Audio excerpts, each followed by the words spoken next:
Salut à vous, public habituel de ma petite chaîne YouTube.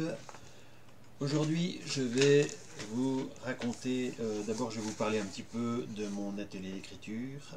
Il s'agit d'un atelier que je fais toutes les semaines, qui mélange à la fois jeu de rôle et technique d'écriture, avec un petit exercice pratique qui vient toutes les 2 semaines et qui consiste, pour les participants, à écrire en format littéraire l'aventure qu'ils ont vécue.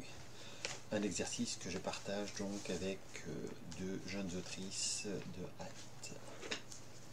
Et je vais aujourd'hui vous raconter les premières aventures de mes 2 aventurières, Auxilia et Willow. Avance donc, Auxilia. On est presque arrivé. Oui, mais... Tu répètes ça depuis 1 heure. Mais ce couloir est infiniment long. C'est bien la preuve qu'on arrive au bout. Même pas sûr, répliqua Auxilia. Si ça se trouve, nous sommes entrés dans un couloir sans fin, qui ne s'arrête jamais, quel que soit le sens emprunté, et nous sommes condamnés à errer pour l'éternité. Les 2 demi-elfes cheminaient dans une lugubre caverne. Leur vision nocturne leur permettait de cheminer sans l'aide de torches ni de lanternes, mais elle ne permettait pas de distinguer les couleurs et les détails. Les parois de la caverne se succédaient et se ressemblaient au point de faire perdre son sens de l'orientation au rôdeur le plus avisé. « Ne dis pas de bêtises, répliqua Willow. Je t'avais dit qu'on trouverait ce passage, et tu ne voulais pas me croire. Et je te dis maintenant qu'on est presque arrivé. Tiens, regarde. Oh, un cul-de-sac. Me voilà rassuré, on est arrivé quelque part, et maintenant on n'a plus qu'à faire demi-tour. Merci pour la visite. Attends. Il y a sûrement un passage. Tu es voleuse, non? Tu devrais le trouver. Non, madame, je suis ensorceleuse, corrigea Auxilia. La magie est mon arme, ma passion est mon art de vivre. Et accessoirement, je suis agile de mes mains. Raison de plus, à la fois voleuse et magicienne, tu l'as forcément trouvé. Auxilia s'approcha de la muraille, examina chaque détail à la recherche d'un passage. J'ai trouvé, s'exclama-t-elle, la paroi du fond. Mets tes 2 mains sur le mur et dis-moi ce que tu sens. Il est froid, ça c'est normal. Il est plat, alors qu'il apparaît rugueux. C'est vraiment curieux. La paroi est une illusion, s'exclama Auxilia. Il y a une porte derrière, une grosse porte en bronze. Ne bouge pas, je vais essayer de l'ouvrir. À l'aide d'un assortiment d'aiguilles et de pinces et de formes de toutes les tailles, Auxilia s'attaqua à la serrure qui venait d'apparaître au fur et à mesure que l'illusion se dissipait. Willow l'observait, sans parler. Elle avait déjà vu cette caverne. Elle avait déjà vu cette porte. Mais elle était incapable de se souvenir dans quelles circonstances. « C'est ouvert, annonça Auxilia. Mais attends une minute. Il y a du monde qui marche de l'autre côté. Ils font du bruit. Il devrait aussi être rudement grand, vu la taille de la porte. » Auxilia leva les yeux et ne put que constater la pertinence de la remarque. Sans doute des ogres, des géants ou des demi-géants. Tu ne m'avais pas dit ça avant de m'inviter. Mais je n'en savais rien, protesta Willow. Chut! Parle plus bas. Ils sont en train de passer. Ils continuent leur route. Je pensais que c'était des elfes, murmura Willow. D'ailleurs, il y a des gravures elfiques sur la porte, mais je n'arrive pas à les déchiffrer. Elles ne sont pas de Torhildar. Et d'Irildar non plus. Ils sont passés. On peut y aller maintenant. Écoute bien, on ne sait pas ce qu'il y a de l'autre côté. Mais vu notre petite taille, on devrait pouvoir facilement se cacher dans le décor.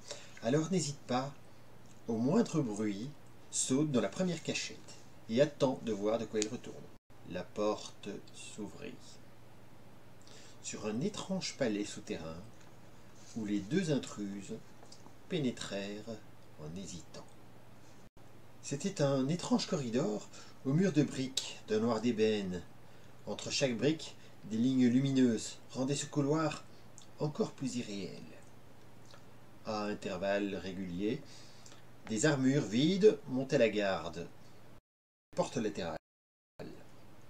Armures et portes étaient visiblement conçues pour des créatures de très grande taille.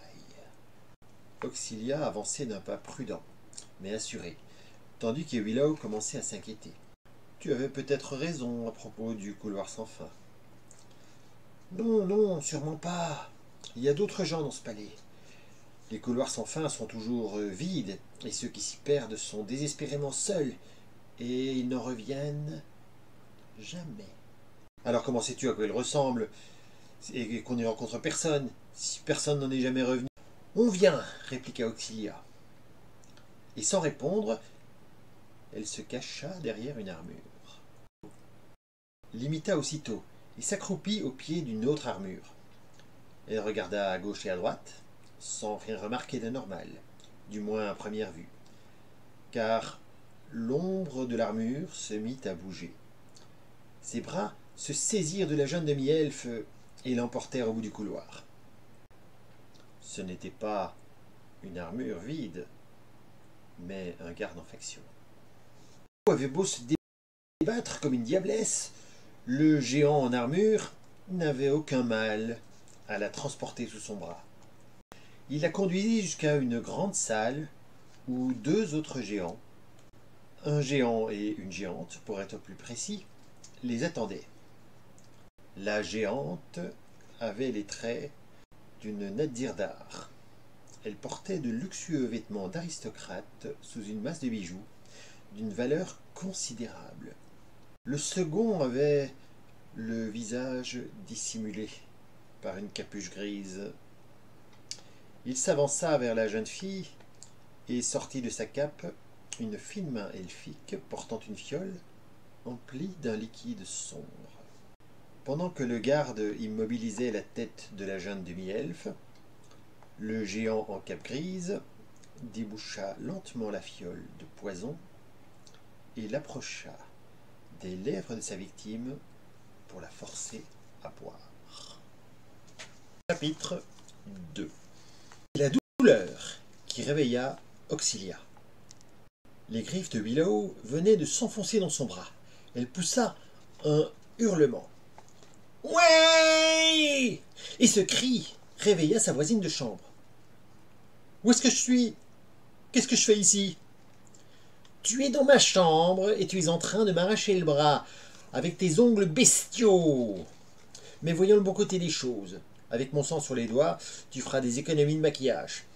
Et la bande de pervers qui font la queue pour te faire le baise-main apprécieront le goût de mon sang. »« Un cauchemar !»« C'était juste un cauchemar !» s'exclama Willow en riant.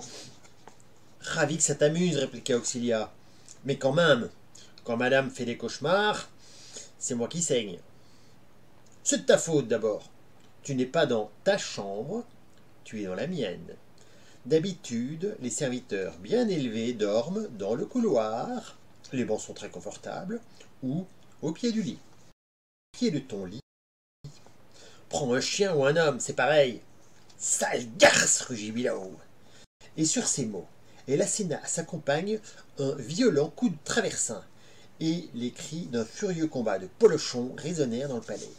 La bataille fut cependant interrompue par de violents coups frappés à la porte. « Ouvrez! Ouvrez tout de suite !» cria une voix masculine. « Ouvrir ?» s'interrogea Auxilia.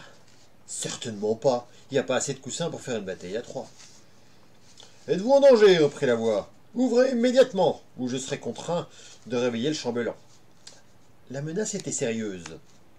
Le chambellan possédait les clés de toutes les chambres du château, et il n'était pas connu pour son aimabilité. En même temps, un cliquetis avertit les deux compagnes que le Judas était en train de s'ouvrir. Elles n'eurent que le temps de se couvrir d'un drap avant que deux yeux ne les fixent avec attention. « Êtes-vous seul dans cette chambre ?» demanda le garde. L'une de vous est-elle blessée? Que s'est-il donc passé? Ouvrez tout de suite. Se décida à ouvrir. Et l'homme de garde, un guerrier humain portant le tabard des paladins noirs, entreprit une fouille sommaire de la chambre. Et, constatant qu'aucun étranger ne s'était introduit dans les lieux, il salua les deux demi-elfes et quitta la chambre, en leur suggérant de faire moins de bruit. Sera informé de cet incident, précisa-t-il en partant. Quel sale type! S'exclama Auxilia. Tu as vu comment il nous regardait? Oui, il me regardait avec admiration et se demandait comment je pouvais te supporter. Oh non, tu vas pas recommencer. Non, admit finalement Willow. Je suis fatigué. C'est toujours le même cauchemar. Je suis dans un couloir immense avec des Nadzirdari géants qui me poursuivent. Tu as pris tes gouttes avant de dormir? Tu sais bien que tes cauchemars reviennent chaque fois que tu les oublies. Elles sont absolument infectes. Je suis sûr que les poisons Nadir ont exactement le même goût. Et puis zut, donne-moi cette fichue goutte. Je la vide d'un trait et que j'en finisse avec cette vie de cauchemar. Pas plus de 2 gouttes, répliqua Auxilia. Sinon tu dormiras toute la journée. Assieds-toi, je vais les doser moi-même. 1, 2, et un peu de vin pour faire passer le goût. Madame Willow d'Arbre-Roi, votre potion magique est avancée. Willow avala le breuvage d'un trait et s'allongea. La suite était prévisible. Elle s'endormirait d'un seul coup et ne se réveillerait qu'au matin, sans avoir fait le moindre rêve. Ne pas rêver était pour elle le seul moyen d'échapper à ses cauchemars. Auxilia, appela-t-elle. Oui, attends, j'éteins ma luciole. Qu'est-ce que tu faisais quand tu avais 6 ans? Oh oui, soupira l'interpellé. J'étais chez ma mère qui m'obligeait à mémoriser les 66 symboles de l'alphabet draconique et m'assurait que je deviendrais un jour une puissante ensorceleuse si j'étudiais bien. Tiens, un jour j'ai cassé un alambic dans son laboratoire. Et elle m'a pas enguirlandé comme je m'y attendais. Elle m'a dit que tous les magiciens et tous les ensorceleurs cassaient plein de choses avant de maîtriser l'art. Eh bien moi, répondit Willow, je ne me souviens de rien du tout.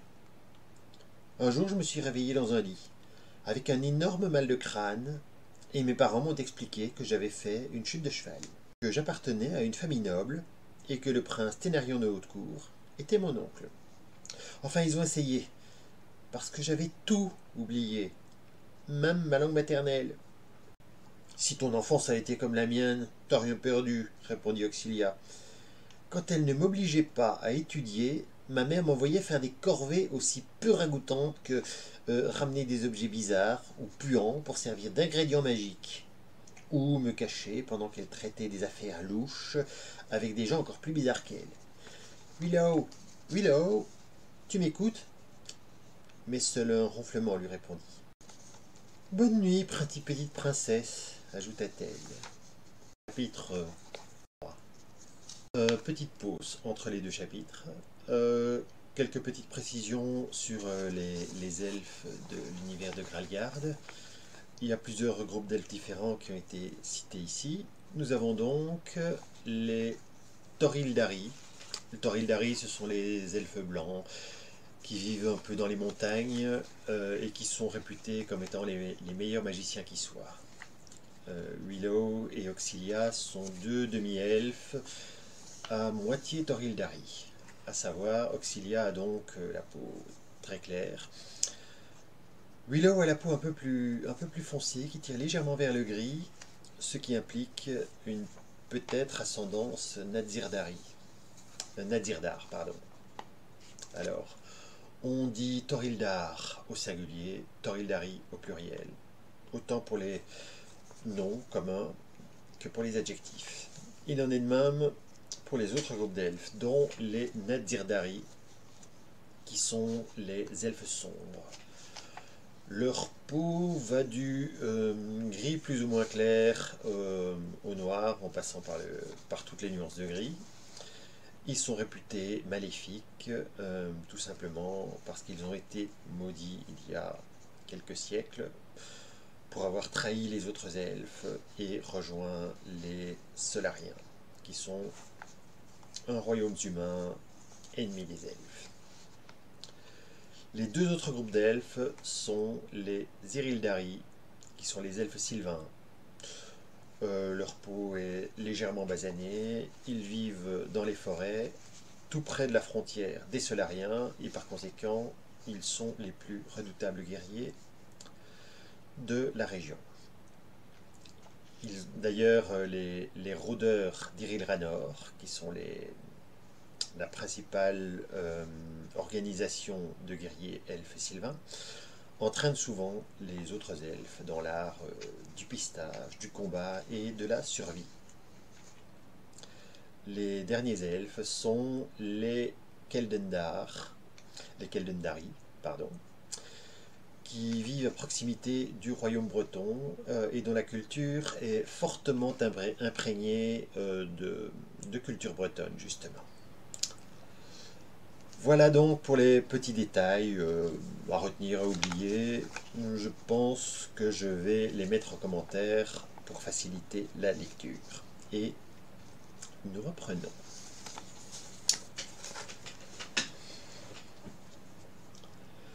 Dans les jours qui suivirent, d'étranges rumeurs circulèrent au palais de Haute-Cour. Mais pour les comprendre, il convient de présenter ce lieu un peu plus en détail. Haute-Cour était à l'origine un fief breton appartenant à Mordred de Cornouailles, qui s'était révolté contre son père biologique, le roi Arthur de Camelot. Pour renforcer ses partisans, il avait conclu une alliance avec les elfes Torildari, les elfes blancs, connus pour leur maîtrise des arts magiques et leur capacité mentale exceptionnelle. Il avait épousé une princesse Torildar qui lui avait donné un fils, Acolion, qui fut le premier prince de Haute-Cour. Le palais lui-même avait été construit par les Bretons en bordure de la région volcanique de la Yavat, principale source de magie du continent de Gralgard. Sa fonction première était donc de protéger cette source de magie contre tous les profanateurs, qu'ils soient bretons, orques ou solariens. C'est également dans ce but que les Torildari ont fait alliance avec certains des plus puissants habitants de la Yavat, les dragons. Les rumeurs concernaient précisément l'arrivée d'un seigneur dragon, particulièrement influent, le prince Kozaroth du peuple des Keldendari. Bien que moins prestigieux que les Torildari, les Keldendari constituaient la plus grande partie du peuple elfique. Le prince Keldendar peut bien faire à Haute-Cour. Dissimulé au creux d'une des nombreuses grottes de la Yavat, le laboratoire de Yolnaret était toujours en activité. Cette ensorceleuse Torildar était persona non grata aussi bien dans la ville de Haute-Cour qu'au palais du prince et à tout autre lieu où les elfes les plus nobles du continent se retrouvaient. Car en pratique, il n'y avait pas un seul noble de la région qui ne fasse pas régulièrement appel à ses services. Filtre d'amour, potion d'invisibilité, de puissance, élixir de guérison. Et c'est pour cette clientèle ingrate que Yolnaret brassait les potions en invoquant les forces ancestrales des terres volcaniques et les sombres divinités dont les Solariens eux-mêmes avaient oublié les noms. L'ensorceleuse interrompit ses travaux en entendant des bruits de pas. Un intrus, client ou ennemi, était entré dans son repère. Elle devait faire face. « Bonjour maman !» s'exclama une voix juvénile. « Auxilia !» grogna l'ensorceleuse. « Je t'ai toujours interdit de m'appeler maman. C'est pour ta sécurité, tu comprends ? Les elfes de la bonne société m'ont fait suffisamment d'ennuis pour que je m'expatrie dans ce trou, et j'aimerais bien que tu aies une vie un peu plus normale. As-tu seulement une idée du nombre de sortilèges crasseux ou de potions plus ou moins sournoises que j'ai dû concocter pour t'assurer une petite place au château? Demoiselle de compagnie de la nièce d'un prince. Ça sonne nettement mieux que sorcière dans une caverne, tu peux me croire. Oui, je sais, maman. Comment je dois t'appeler? Enfin, je venais juste aux nouvelles, je me demandais... Ça concerne le prince Kozaroth. Il se déplace en personne et on fait des paris sur la couleur de son dragon. Et tu me déranges uniquement pour ça? Ben oui. Oh non, je voulais aussi te souhaiter un bon anniversaire et voir si tout va bien et aussi te dire à quel point je te suis reconnaissante.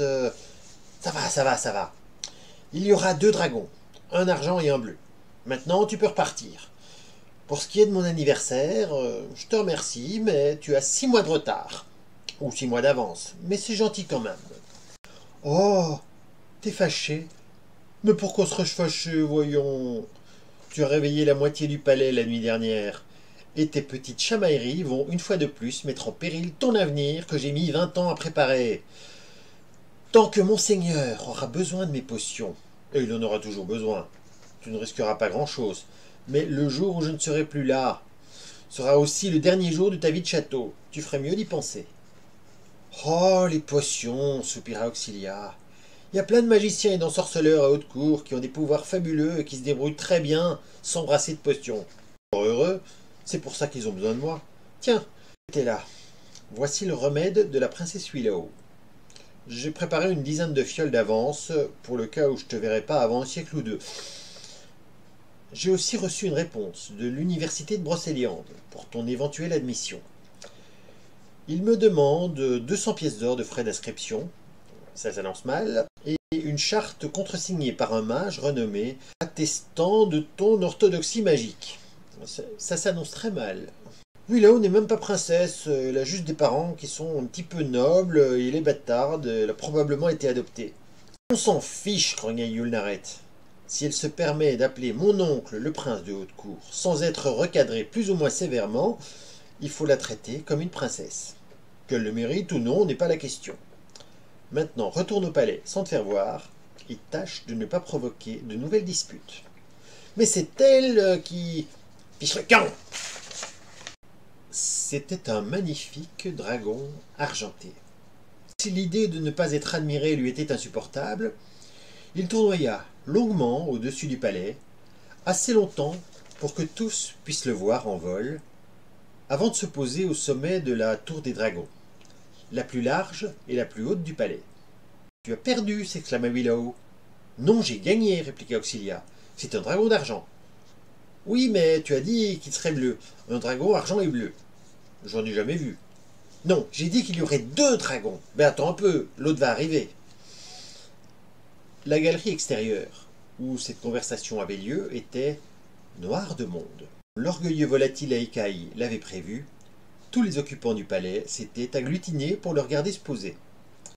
Les courtisans s'écartèrent pour libérer le passage à un Nirildar à la carrure impressionnante.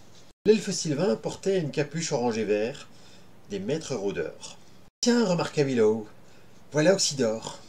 Il m'a tout appris de la survie en milieu sauvage. C'est curieux que vous portiez presque le même nom. Ta maman l'aurait pas connu par hasard. Qu'est-ce que t'es bête. Les noms qui commencent par Oxy sont courants chez les Erildari. C'est la racine du mot Oxydou, qui veut dire redoutable. Eh ben c'est pas tout d'avoir un grand nom, ironisa Willow. Il faut être capable de le porter. Lui n'a aucune difficulté, mais toi... Auxilia allait répliquer, mais Willow ne l'écoutait plus. Elle était partie au devant du Sylvain pour lui barrer le passage. « Oh, maître Oxydore !» s'exclama-t-elle. « Vous allez voir le dragon? C'est un argent ou un blanc ?» Auxilia jure ses grands dieux qu'un 2e dragon va arriver. Sylvain poussa un soupir. « Je n'ai pas le temps de discuter, Willow. Ta robe est superbe, et il me semble que tu t'entends un peu mieux avec ton ami que l'autre soir.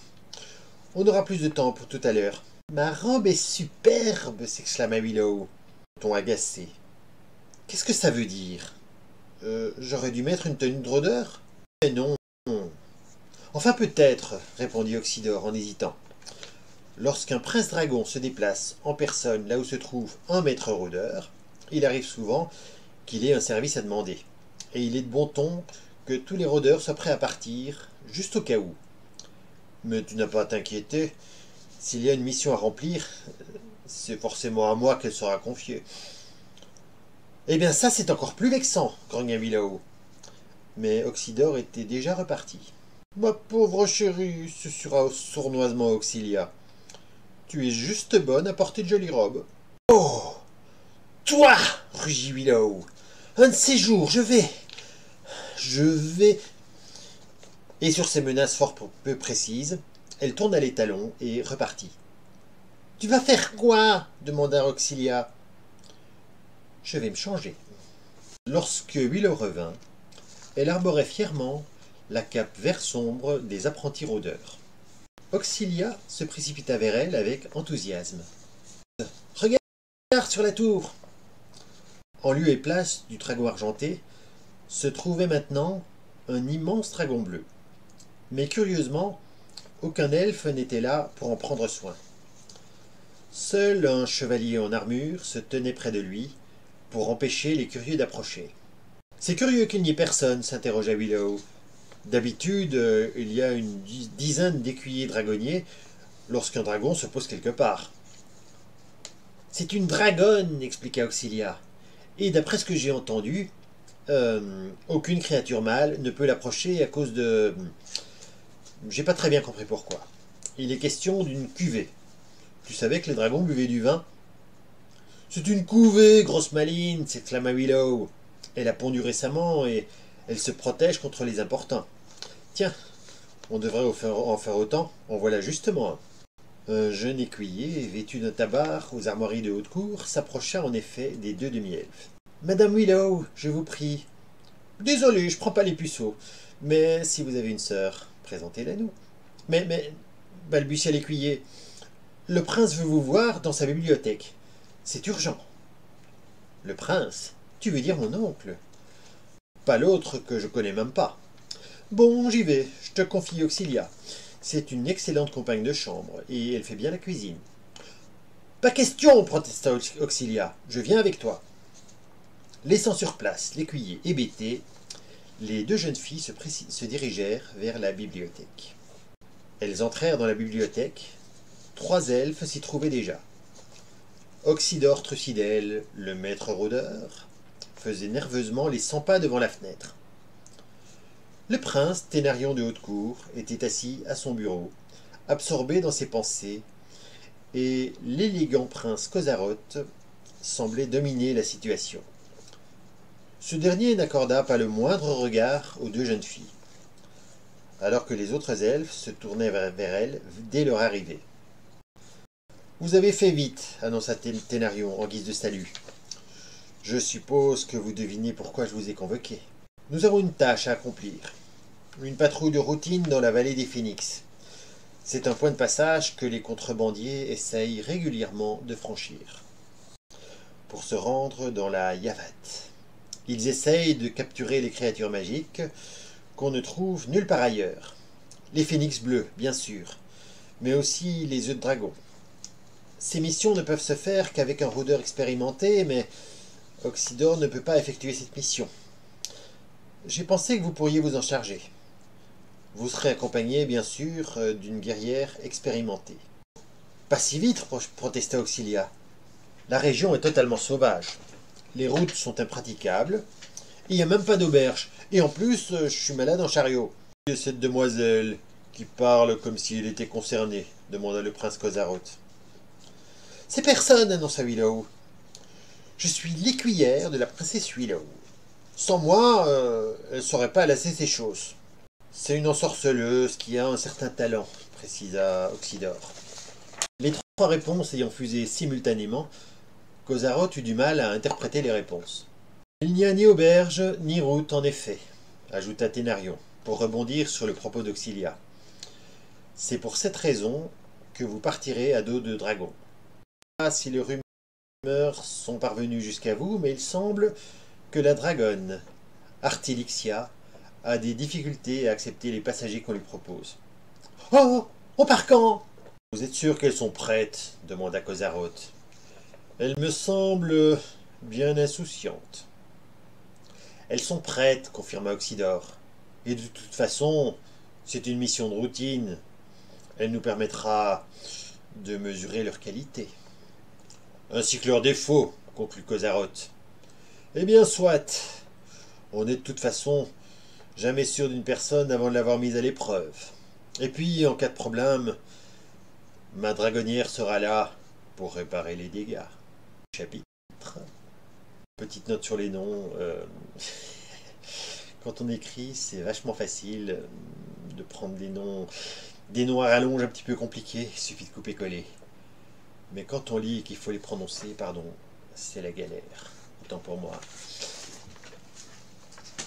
Ma prochaine dragonne, je l'appellerai Germaine. Chapitre 4. Lorsque les deux jeunes demi-elfes arrivèrent en haut de la tour des dragons, Artilixia ne leur accorda qu'un bref coup d'œil indifférent. C'était une dragonne bleue, dans la force de l'âge, capable de supporter sans peine plusieurs cavaliers. La selle qu'elle portait était conçue pour 4 personnes, un dragonnier et 3 passagers. « Waouh! La bête !» s'exclama Willow. « Un peu de respect, coupa Auxilia. C'est une dragonne tout de même. Si ça se trouve, elle comprend l'elfique. » Elle s'approcha de la dragonne et lui murmura quelques mots en draconique. « Vous perdez votre temps, » l'interrompit une voix grave. « Prince Kozaroth excepté, elle ne s'adresse jamais aux humanoïdes. Même pas à moi. » Le propriétaire de cette voix était un humanoïde de grande taille, portant une armure complète, au visage dissimulé par un aume d'acier. « Qui êtes-vous » demanda Willow. « Où est passée la dragonnière ?»« Je suis la dragonnière, » répondit l'humanoïde. « Vous n'avez pas du tout une voix de femme » remarqua Willow. « Comment doit-on vous appeler ?»« Dragonnière, » répondit l'humanoïde. Il s'adressa brutalement et dirigea son regard vers l'escalier qui menait à l'intérieur de la tour. Elle cracha un petit jet d'éclairs électriques qui crépitèrent. Des cris et des jurons se firent entendre. La dragonnière s'interposa entre la dragonne et l'escalier. « Du calme, ma grande. Ce ne sont que des elfes. Des mâles, bien sûr, du moins en théorie.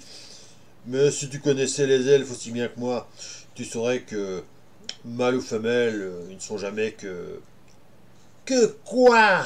demandèrent en chœur Willow et Auxilia. « Bah, que des elfes, » répliqua la dragonnière. « Allez voir ce qu'ils veulent, je vais la calmer. » Auxilia restait admirative devant l'immense géant écailleux. Willow retourna dans la tour. Elle revint avec un sac de taille respectable. C'était Oxydore. Il apportait des vivres pour plusieurs jours et un matériel de survie pour le cas où il arriverait quelque chose.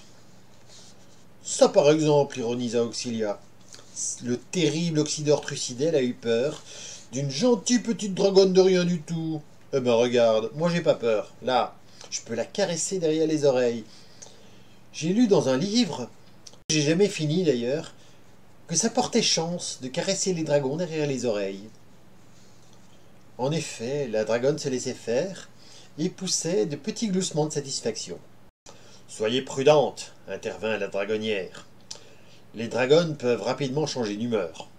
Et il me semble que nous sommes prêts. Alors, en route. » La dragonne survolait majestueusement les terres volcaniques de la Yavat. Les volcans étaient pratiquement tous éteints, distingués au loin quelques panaches de fumée rectiligne. La dragonnière dirigeait sa monture de main d'expert, lui faisant faire quelques détours pour s'assurer qu'aucun intrus ne pénétrait le territoire magique par des voies détournées. Qui, au contraire, semblait peu intéressé par le spectacle et se posait des questions plus concrètes. « On est censé faire quoi au juste » demanda Willow.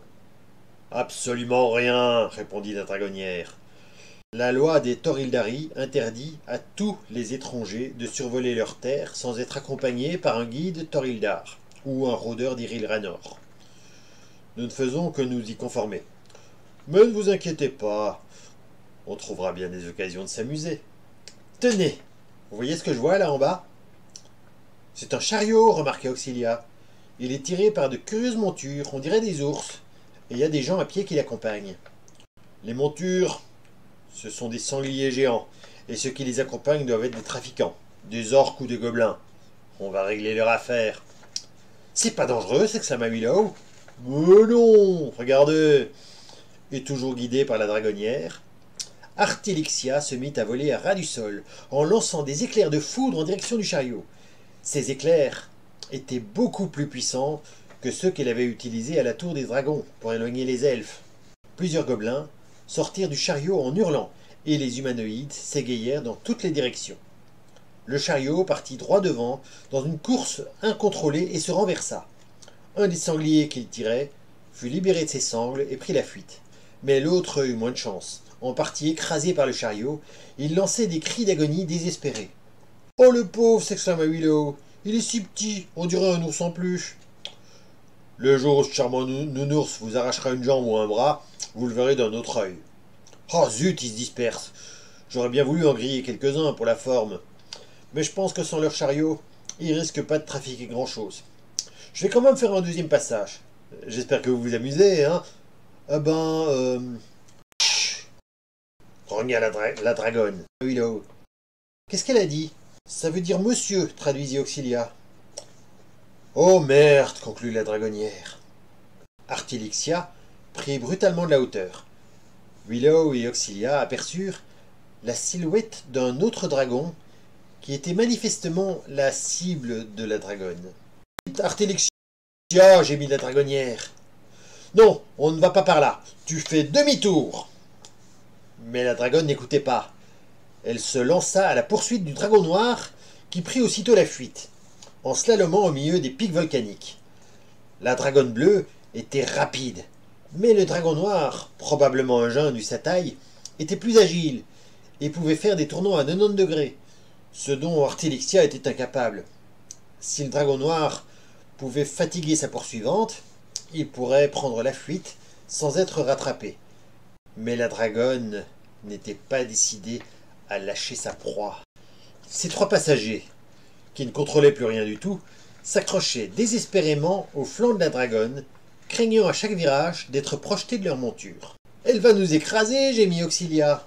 « La tête et couchez-vous sur le côté !» hurla la dragonnière. Ce conseil leur sauva la vie.